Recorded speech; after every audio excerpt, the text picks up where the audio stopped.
પંડાલમાં ભ્રમણ તેમજ રથયાત્રાના સંચાલનનું real time monitoring કર્યું।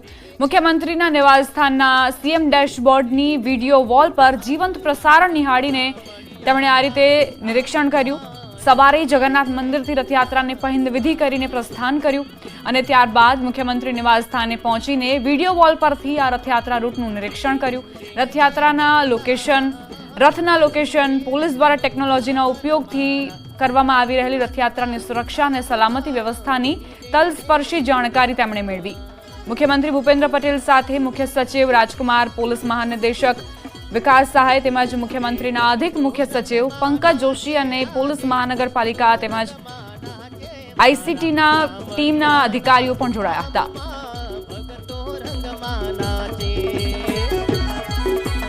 તો ભક્તો અહીં ભક્તિમાં લીન જોવા મળી રહ્યા છે। ભગવાન જ્યારે નગરચર્યાએ નીકળ્યા હોય, તેમના ઘર આંગણે આવતા હોય એટલે અલગ જ પ્રકારનો ઉત્સાહ હોય, પરંતુ આ ભક્તોના ઘોડાપુર વચ્ચે જરૂરી બની જાય છે સુરક્ષા વ્યવસ્થા અને એટલે જ આધુનિક ટેકનોલોજીનો ઉપયોગ કરવામાં આવ્યો છે। ડ્રોન મારફતે નજર રાખવામાં આવી રહી છે। જે રથ છે તેના લોકેશન તેનું પણ નિરીક્ષણ કરવામાં આવી રહ્યું છે। પોલીસ તરફથી ભક્તોને કોઈ અગવડતા ન પડે તે માટે જ એક લિંક તૈયાર કરવામાં આવી છે, જેનાથી ભક્તો એ જાણી શકે છે કે આખરે અત્યારે રથ ક્યાં પહોંચ્યા છે, કયું તેમનું લોકેશન છે, જેથી તેમને ભગવાનના દર્શન સારી રીતે સરળતાથી થઈ શકે। અખાડિયન એક તરફ પોતાના કરતબ દર્શાવી રહ્યા છે, જે અલગ અલગ ટેબ્લો છે તે આકર્ષણનું કેન્દ્ર બન્યા છે। ગજરાજને જોવા માટે પણ લોકો ઉમટ્યા છે અને ભગવાનની તો વાત જ શું કરવી, ભગવાનના રૂપને જોવા માટે, એક ઝલકને જોવા માટે મોડી રાતથી જે ભક્તો છે તે મંદિરે પહોંચી ગયા હતા અને હવે રથયાત્રા જ્યારે આગળ વધી રહી છે ધીમે ધીમે, નગરચર્યાએ ભગવાન નીકળ્યા છે પોતાના ભાઈ બલભદ્ર અને બહેન સુભદ્રા સાથે, તો એ લહાવો કોઈ કઈ રીતે છોડી શકે, કઈ રીતે બાજુમાં મૂકી શકે। અહીં બાળ કૃષ્ણને લઈને કઈ રીતે ભક્તો આગળ વધી રહ્યા છે તેની તસવીરો જુઓ। કૃષ્ણ લીલા, જે ભાગ્યે જ કોઈ હશે કે જેને ભાવ વિભોર ન કરી દે, આત્મવિભોર અને આત્મીયતાનો જે અહેસાસ, જે અનુભવ કૃષ્ણની લીલાઓ વાંચીને સાંભળીને આપણને થતો હશે તે ભાગ્યે જ કોઈ અન્ય ગ્રંથ વાંચીને આપણને થતો હોય, કારણ કે કૃષ્ણનું, માધવનું આખું જીવન જ એક વ્યક્તિ માટે પાઠ્યક્રમ છે। કઈ રીતે ભગવાન કૃષ્ણએ પોતાના જીવનમાં અલગ અલગ ભૂમિકાઓ અદા કરી, પછી એ પુત્રની હોય, પતિની હોય, એક સખાની હોય, અર્જુનને કઈ રીતે માર્ગદર્શન પૂરું પાડ્યું। કદાચ એના કારણે જ ભક્તો અત્યારે ભક્તિમય બની ચૂક્યા છે। કોઈ જ તણાવ નથી, કોઈ જ તણાવ, કોઈ જ સ્ટ્રેસ નથી, બધા જ જે નકારાત્મક ઉર્જાના પરિબળો છે તેમને બાજુમાં મૂકીને આ ભક્તો લીન થઈ ચૂક્યા છે અને જે ભક્તો આ રથયાત્રામાં સામેલ નથી થઈ શકતા તેમને ન્યૂઝ 18 ગુજરાતી સતત એ જાણકારી, એ અહેસાસ પહોંચાડી રહ્યું છે, જેથી તમે એ મહેસૂસ ન કરો કે તમે રથયાત્રાથી ભગવાનથી દૂર છો। નગરચર્યાએ ભગવાન નીકળ્યા છે તો તમને પણ એક એક ઝલક જોવા મળવી જોઈએ। સવારે 4 વાગ્યાથી અત્યારનું શું ઘટનાક્રમ છે તે ન્યૂઝ 18 ગુજરાતી પર આપ સતત જોઈ રહ્યા છો।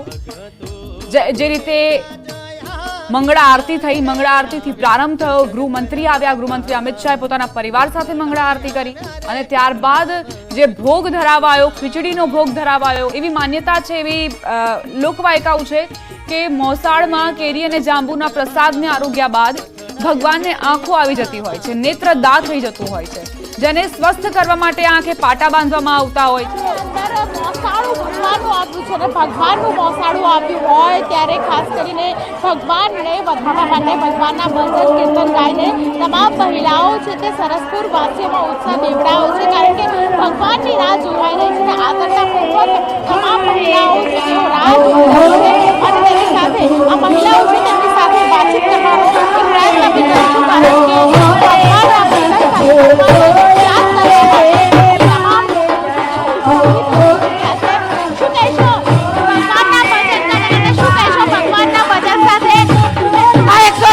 આપણને જગન યાત્રાની યાત્રા આજે આપણે ખૂબ જ આનંદ છે, ખૂબ આનંદ જય રણછોડ માખણછોડ। રાહ જોવાઈ નથી રહી, જેટલી આતુરતાથી તમામ વાસીઓ રાહ જોઈ રહ્યા છે, એટલી આતુરતાથી ખાસ કરીને ભગવાન જલ્દીથી આવી જાય તેની સાથે તમામ મહિલાઓમાં ઉત્સાહ દેવડાવ્યો છે।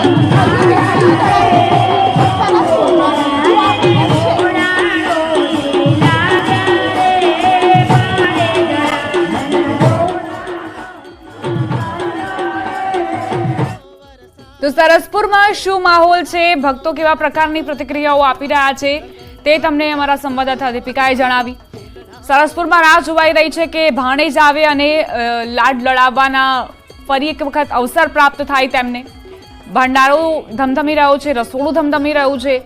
રાહ જોવામાં આવી રહી છે રથયાત્રા ત્યાં આવે અને ત્યારબાદ ભક્તોને ભોજન આપવામાં આવે.